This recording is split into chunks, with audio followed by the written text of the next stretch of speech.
Well, good morning and welcome to Zen Live on this beautiful Sunday morning. And we'll just kick right off with our Tolle quote for the morning. And I've switched over. I have two boxes of cards.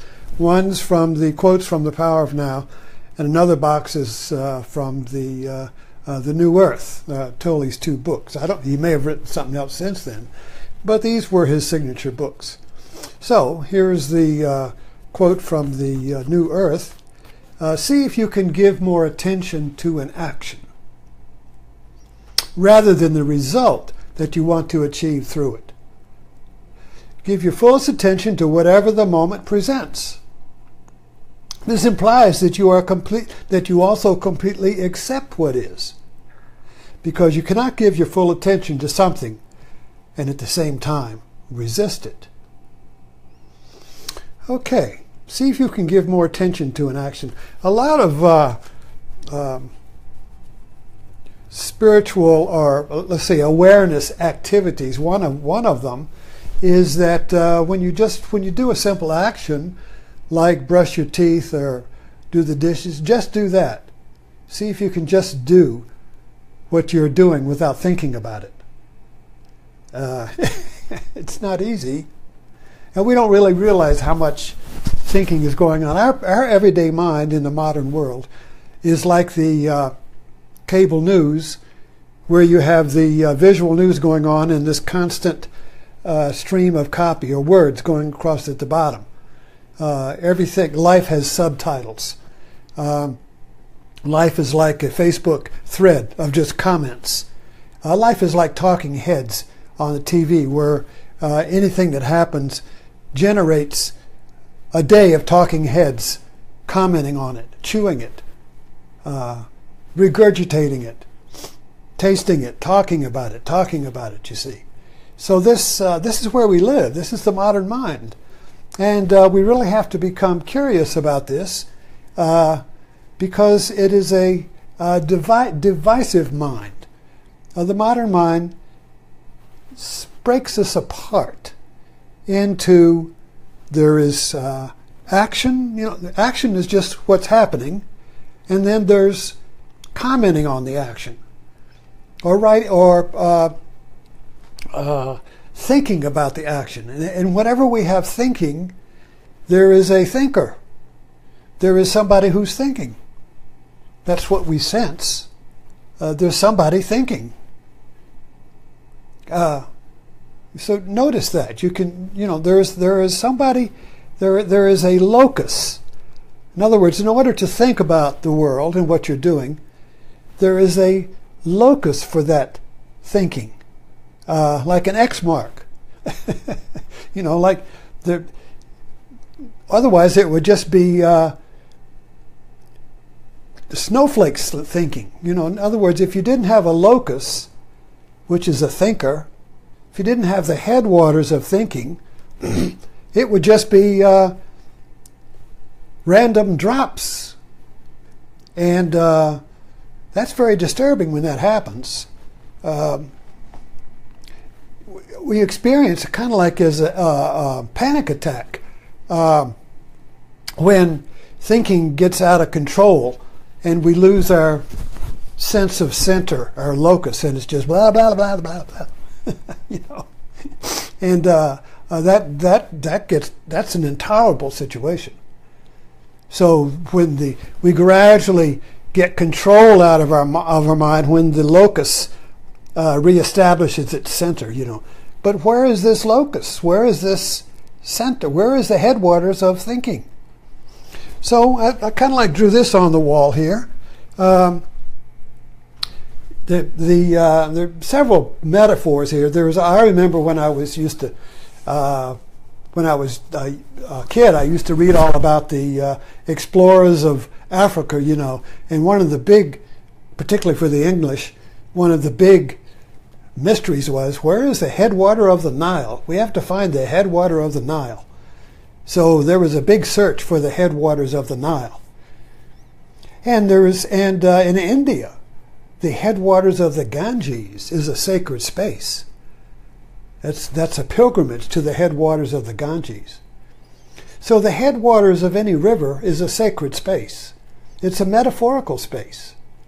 And so our spiritual journey is a search for the headwaters of my river of life.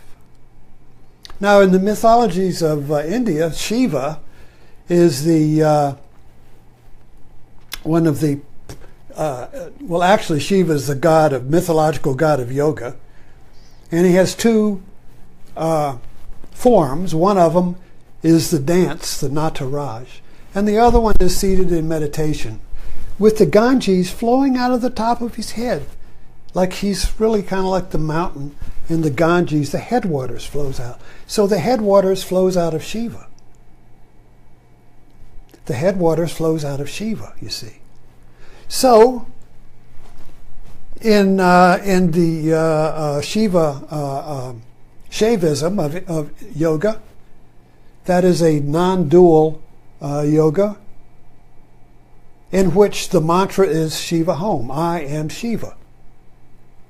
So, I am Shiva means the headwaters of my life flows out of me.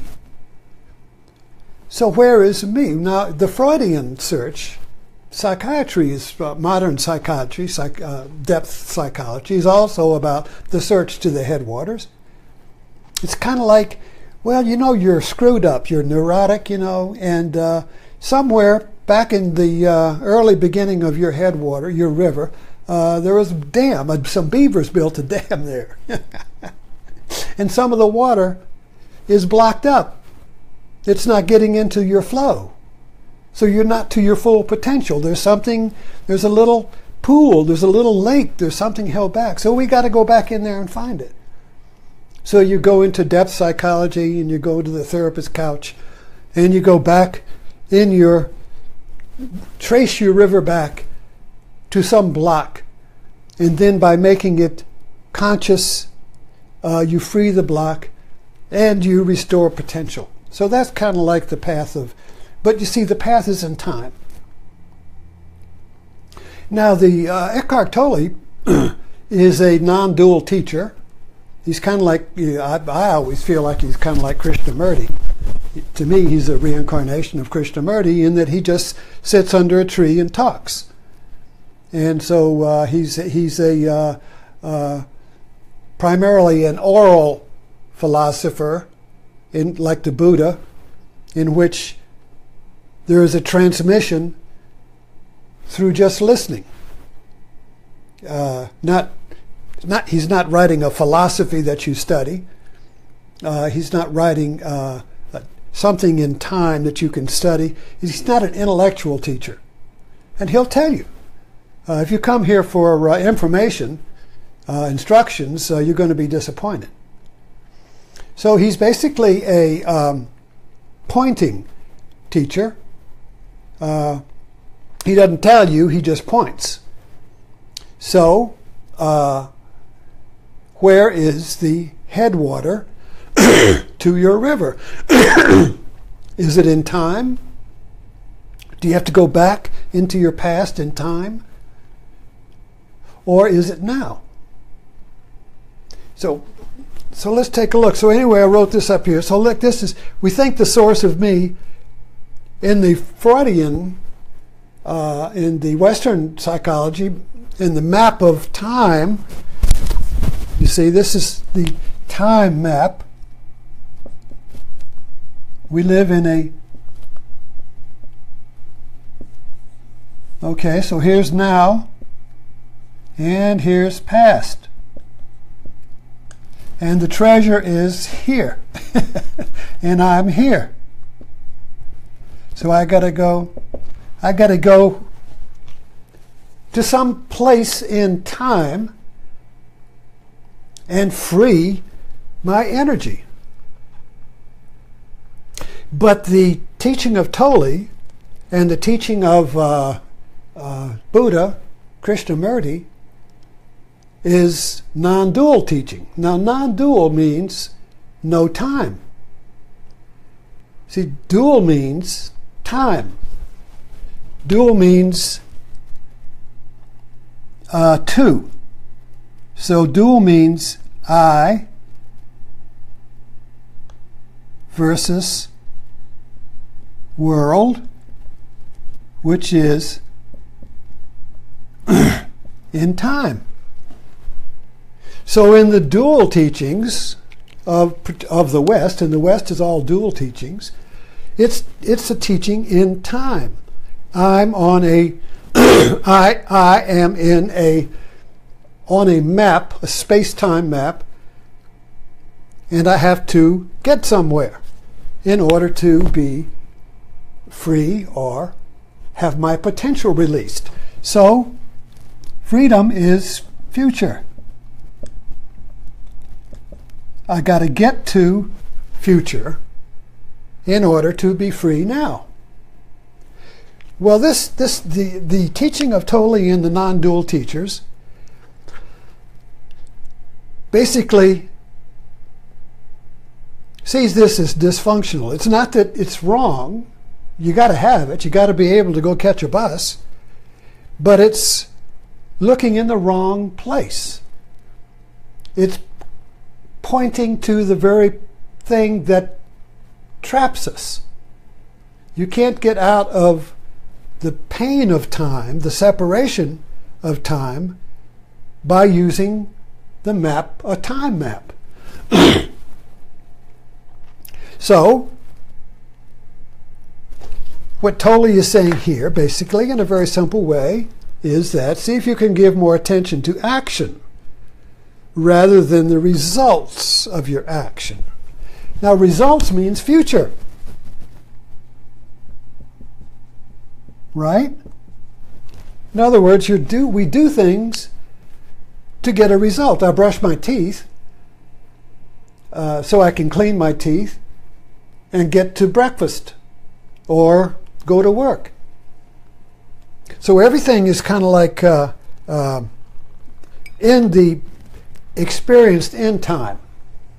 Why are you doing that? I don't know. Well, that's silly. You've got to know why you're doing something. You've got to have a result. There's got to be it's a means to some end, you see. But what the teaching, the Tolle teaching is pointing out is that the source of me is now. So your headwaters, your source, is not like a river in time where you go back. It's a fountain. You go to the malls. That's about the best place where you can see a fountain. Every mall has a fountain. And or every garden. So gardens and malls have fountains. Classical gardens, Greek gardens, English gardens have fountains in it, you see. And the fountain is kind of like the metaphor for the source. So the garden of order flows out of the fountain.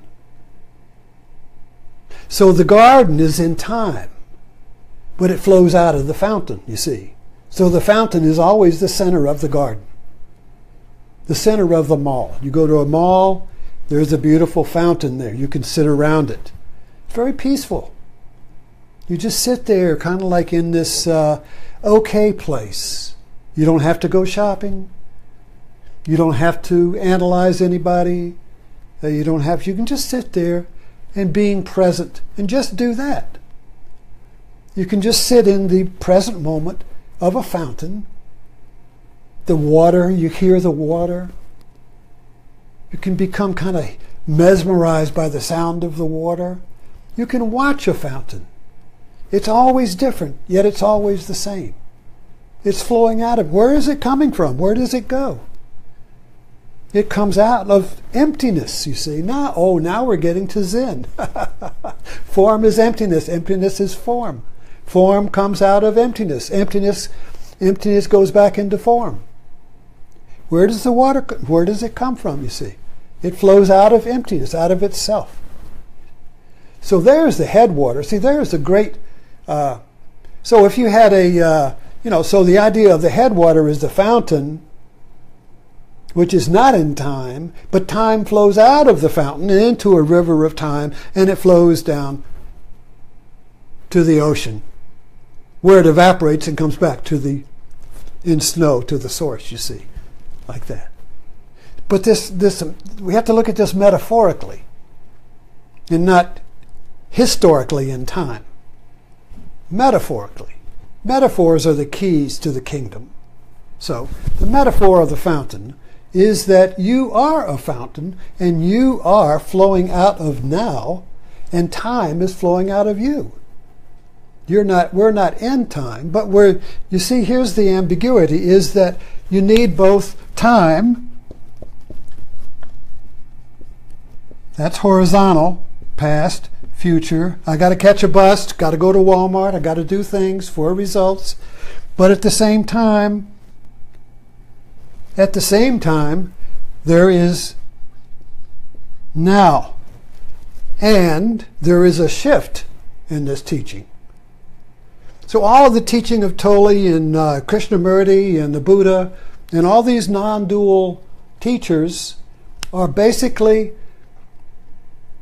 perplexing us, confusing us, presenting us with this illogical, presenting us with the limitations of our logic, presenting us with the limitations of our time logic. See, when we live in time, there is a fundamental limitation to it. And so the teachings pull the rug of time out from under you. The teachings all are aimed at deconstructing our lock into a space-time world and push us towards, like on the end of a pirate's plank. That's a good metaphor. We're being pushed out towards the end, and there's an abyss there, and we have no idea there's nothing there. We think it's full of sharks, but we don't know. And the teaching is the pirate's sword, and it's pushing us. And we take a little further step, and then our toes are on the edge of the plank, you see. But we're blindfolded. So we don't know if there's a shark there or if it's just land. We don't know. That's the end of time. That's Armageddon. That's the apocalypse. That's the end of time, you see. So the teaching, our evolution, the headwaters, our true source, pushes us to the edge of time. And when the faith mind awakens, we step out. Indiana Jones in The Last Crusade was about the awakening of faith mind, and he stepped out into the abyss, and the bridge appeared, and he got the Holy Grail. Not for himself, but for his father. So this whole idea of the now is always present, always now, and that is our source. And so the teaching of now, the timeless teaching, the wisdom teachings, push us to the limits of time so that we surrender and step off. So what is the surrender and the stepping off? Well, totally, it's very simple. See if you can give more attention to action rather than the result that you want to achieve through it. Well, the result that you want to achieve through it is time. If you surrender to what you're doing, fully attentive, totally absorbed in it, and we do this all the time, we don't even know it, but we like it. A quilter, a needlepoint, a piano player, a child at play, sports, even war, even a fight. We surrender to the action and we don't think about it while we're doing it. And so we always look back on, we go back to these moments because we're at our source. We've discovered the headwaters of I, you see. The first person. The first person is I, is now. First person. So when Buddha awakes, and now again, if you think the Buddha said this in time, when he awakened, when Siddhartha awakened as the Buddha. And if you think he actually said this, and somebody was there writing it down, and he said this in time, you're missing the whole point. So the Buddha says, when he awakens, throughout heaven and earth, I alone am the most honored one. So if you read that in terms of time and Buddha's in it, you're missing the whole point. That sentence is coming from now. That is you. Throughout heaven and earth, that's time. Throughout time, I alone am the most honored one. I am now. I am now is the most honored one. Now is the only moment. Now is the most honored moment. So this means throughout heaven and earth, throughout time, I alone, now alone, is the most honored moment. That basically is what Tolle is saying right here. If you can give your attention to an act, what you're doing, you are the most honored moment. You are the source of you. Everything is flowing out of you then, you see. You're not on a map going somewhere. You are creating the map. You are creating the world. You are the source of your world. You see, we don't really believe this. Our map of the world is that somebody else created it, or God created it, or chance created it, or the aliens created it, or a mutation created it. But either way, whether you go secular or religious, you're still created. You're still a thing. And either God gives you a purpose, but you don't know what it is, or there is no purpose. And neither one of those are satisfactory. Because if you have no purpose, you have no meaning. And if God gave you a purpose, you don't know what it is, because it's always changing. Well, I just got cancer. Is that my purpose? You know, why do I suffer? Is that my purpose? Oh, I'm so suffering, you know. None of that solves the equation. None of that solves the problem of suffering. External purpose or no purpose. Neither one of them solves the problem. Neither one of those choices or teachings, science or religion, liberates us from purpose, liberates us from time, and results in being a means to the end, you see. The fountain of now is just this moment. So when we surrender to this moment with full attention, we're basically affirming the fountain as you. I am the fountain, but you don't know it because you're not thinking about it. You see, as soon as you say, oh, I'm a fountain, isn't this great? I'm so happy. As soon as you start saying, I'm so happy, or I'm really paying attention, you're not. As soon as you say, oh, I'm really paying attention now, you're not. As soon as you say anything, you're not. As soon as you think about what you're doing, you're not, you see. So full attention to the action, whatever it is. Now, here's where it really gets tricky. So what if you're in a state of mind of irritation? Something's wrong, I'm just irritated. If you give full attention to it, you accept it. This implies that to give full attention is you also completely accept what is. If you don't accept something, you're resisting it.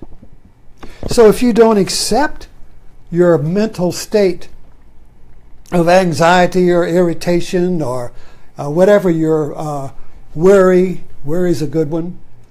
If you don't accept your mental state, you see, it persists. So when you give it full attention, you give it full acceptance. And when you give something full acceptance, you liberate the river of now, and it changes. If you don't, whatever you resist in the river of now is a dam. Creates a little insurance policy, creates a little backwater, creates a dead sea. A dead sea, you see. The water doesn't flow out. You stop the flow when you resist something. When you resist, it persists. So when you resist, you stop the flow of your source, and it becomes a stagnant pool in the past, you see. And then the therapist says, well, you got to go back there and dig a ditch and liberate that, get the water out of the Dead Sea. You got to get your life water flowing again. So you got to go back in time, back into your psyche, back into your, along your path and find out where you put that dam, you see. But that's not non-dual teaching. The non-dual teaching is just surrender to the negativity that's being presented by your mind. And it's okay that I don't know what to do. It's okay. Acceptance means being okay. So if you're okay with not being okay, what happens? You don't feel okay. But then you just begin to look at the feelings and not the story. You just begin to look at the sensations. Where is this feeling of not being okay? What is this feeling, you see? So when I just look at the feeling, I'm not thinking about it. So there has to be this disengagement from thinking about this unpleasant feeling, because thinking about it resists it. I'm not the... In other words, to give my attention to the unpleasant feeling of being irritated with my neighbor, if I just look at the feeling, if I just sit with the feeling and be okay with it, I accept it, I look at it. I can't look at it unless I accept it. This is what he's saying, basically. If the negativity is there, and it is, because the negativity is our feeling of being in exile and separated, this discontent, you see. If I just sit with it and become curious with the feeling of it, I am paying attention to it. But if I'm thinking about it, I'm thinking about getting rid of it because it's unpleasant. So I'm thinking about, how do I get rid of it? And usually I think about how to get rid of the neighbor or doing something to him that equals the pain he gave me. I'll give him the same amount of pain he gave me. That'll restore balance, you see. That will, so we're always trying to get back to the source. You see, the source is zero. The source, the fountain, is zero. So all of our struggle with negativity and with the world, as our mind presents it to us, is a struggle to get back to zero. But you can't get back to zero in time by doing something to the negativity in order to restore zero, because it's the time that creates the loss of balance in zero, you see. So the only way to restore zero, the only way to restore the source, is to actually be as the negativity, to accept it, to be it. To accept it means to be it. If I don't accept it, I'm not it. It's there and I'm here and I want to get rid of it, you see. So to accept it means to just be with it as it. Not two separate things, like you're going to get next to a tree and be with the tree. You're not the tree. You're separate. You're kind of like being with the tree, you see, but you're still separate from the tree. So this teaching of non-dual is to basically discover how to be. How to be. Whatever it is, whatever the moment presents to you, how to be it, you see, which means to accept it.